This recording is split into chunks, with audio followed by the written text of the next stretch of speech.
At what point in time are we going to stop and realize that we're all being trolled here? Not by any enemy that we can see, but instead by the stupidity of our own sin and depravity.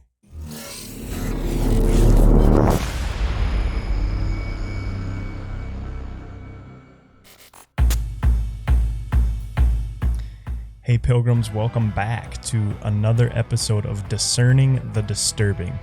Today we're going to continue on in our quest for understanding just what the whole transgender movement is actually all about.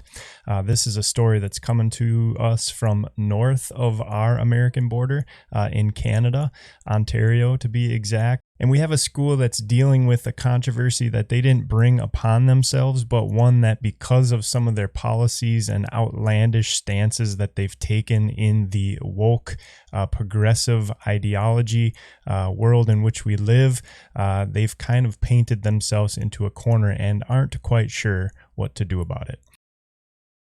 This is a video captured by a student at Oakville Trafalgar High School showing a teacher instructing the class on how to use a saw. The teacher has been documented on several occasions with what people describe as very large prosthetic breasts with protruding nipples that are clearly seen through form-fitting clothes.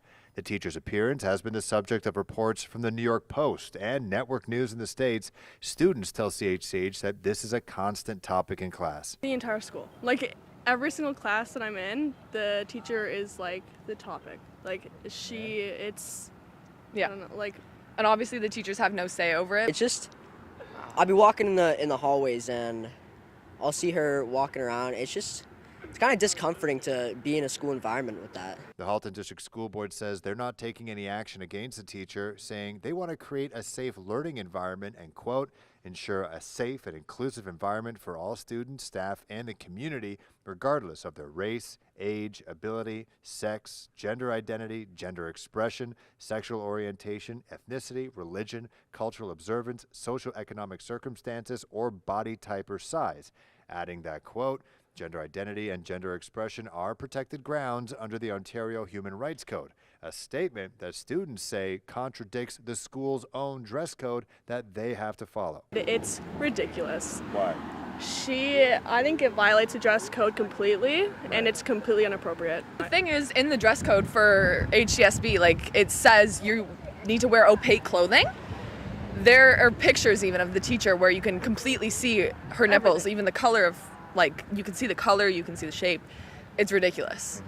And it's very distracting for students. Not like a good thing for like 13-year-old, 14-year-old kids to look at and stuff. So I think teachers should have to wear a business casual outfit, be presentable and professional in the workplace. And so the New York Post weighed in with an article titled "School Defends Gender Rights of Trans Teacher with Giant Prosthetic Breasts." And we'll go ahead and read some of that. A Canadian school board is standing behind, and probably because they certainly wouldn't want to be standing in front of those things. It's a safety hazard. Now you put that thing away. Now put it down before you poke somebody's eye out.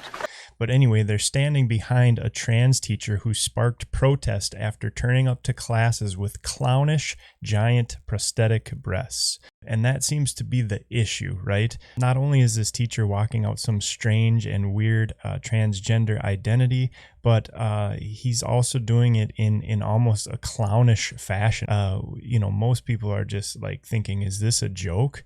And it is a joke. In one sense of the word, it is a joke. It's all a joke. This whole thing has turned into a joke. We've turned a legitimate mental disability of gender dysphoria into a playground for perverts. And I know it might seem harsh that I would say such a thing, but the reality is true. We should not be surprised that we've ended up in this place where a teacher gets to wear these clownish fake breasts to school, and the students are the ones that are being told that they need to get in line and stop acting like fools. One of the students was quoted as saying, quote, "The kids here most definitely don't think it's normal, but realistically we can't say anything," quote, end quote. And that's the reality. You become the oppressor when you even speak out about what is legitimately right in front of you, that is so obvious to everyone who's really trying to pay attention that it shouldn't even need to be said at all.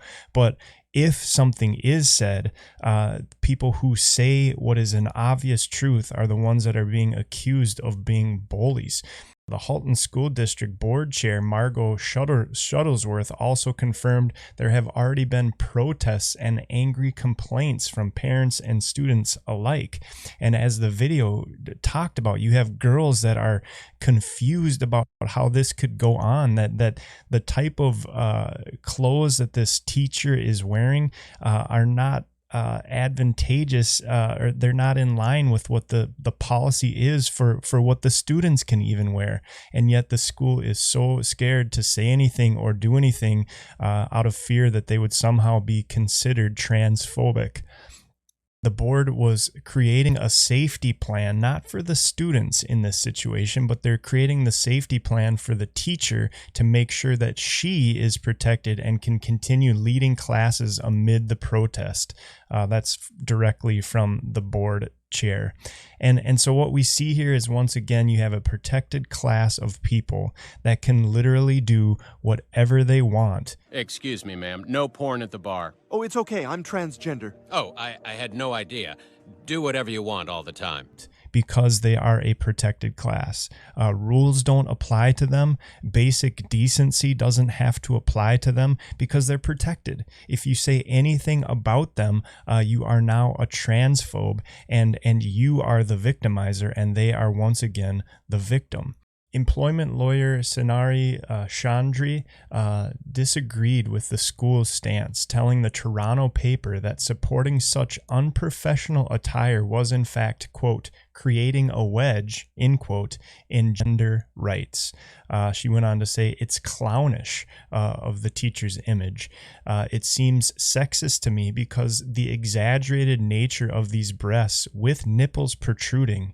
I think a lot of young women at the school wouldn't just feel uncomfortable, they'd feel mocked. And that's the reality. It is clownish. It is exaggerated. If you look at the images that are floating around the school, not only do you have tight clothing and breasts the size of large watermelons, but you also have nipples that are protruding from the shirt that leaves nothing up to the imagination, even though these are imaginary prosthetic breasts. And so the question in all of this mess becomes, at what point in time will we realize as people, as a culture, that we're actually being trolled by our own embracing of sin and depravity? The natural effects, the natural collateral damage of sin is that it continues to distort reality and turn things that are evil into good and turn things that are good into evil.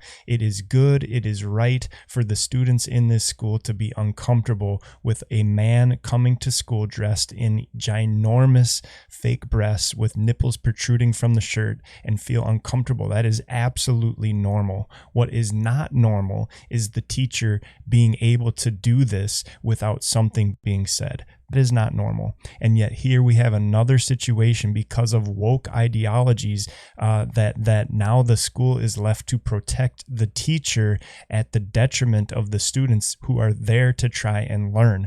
They have told us that this has become a distraction for the school. The primary reason kids go to school is for education, for academics, to learn so that they can be productive members of society when they graduate from high school. But in this situation, we have students that are clearly communicating that they are being distracted from learning because this has become the topic of the school in every single class. The school must do something. And by do something, I don't mean come alongside this teacher in some kind of virtue signal, altruistic companionship of being an ally.